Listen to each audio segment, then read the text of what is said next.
Resignation as Prime Minister. To the country, I would like to say first and foremost, I am sorry. I have given this job my all, but you have sent a clear signal that the government of the United Kingdom must change, and yours is the only judgment that matters. I have heard your anger, your disappointment, and I take responsibility for this loss.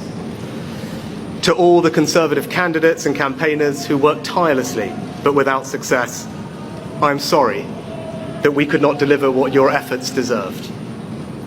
It pains me to think how many good colleagues who contributed so much to their communities and our country will now no longer sit in the House of Commons. I thank them for their hard work and their service.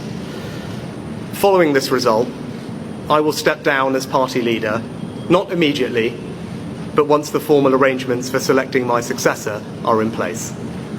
It is important that after 14 years in government, the Conservative Party rebuilds, but also that it takes up its crucial role in opposition professionally and effectively. When I first stood here as your Prime Minister, I told you the most important task I had was to return stability to our economy. Inflation is back to target, mortgage rates are falling, and growth has returned. We have enhanced our standing in the world, rebuilding relations with allies, leading global efforts to support Ukraine, and becoming the home of a new generation of transformative technologies. And our United Kingdom is stronger too, with the Windsor Framework, devolution restored in Northern Ireland, and our union strengthened. I'm proud of those achievements. I believe this country is safer, stronger, and more secure than it was 20 months ago. And it is more prosperous, fairer, and resilient than it was in 2010.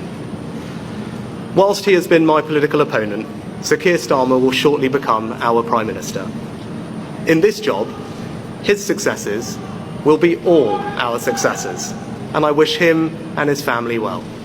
Whatever our disagreements in this campaign, he is a decent, public-spirited man who I respect. He and his family deserve the very best of our understanding as they make the huge transition to their new lives behind this door, and as he grapples with this most demanding of jobs in an increasingly unstable world. I'd like to thank my colleagues, my cabinet, the civil service, especially here in Downing Street, the team at Chequers, my staff, CCHQ, but most of all, I'd like to express my gratitude to my wife Akshata and our beautiful daughters.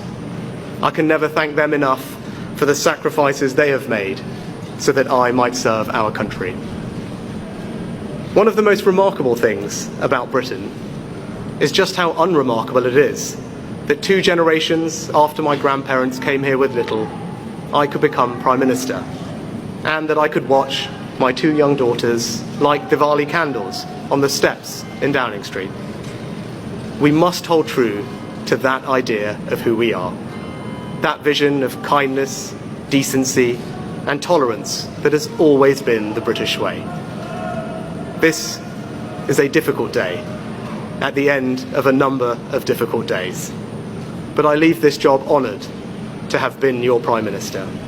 This is the best country in the world, and it is thanks entirely to you, the British people, the true source of all our achievements, our strengths, and our greatness.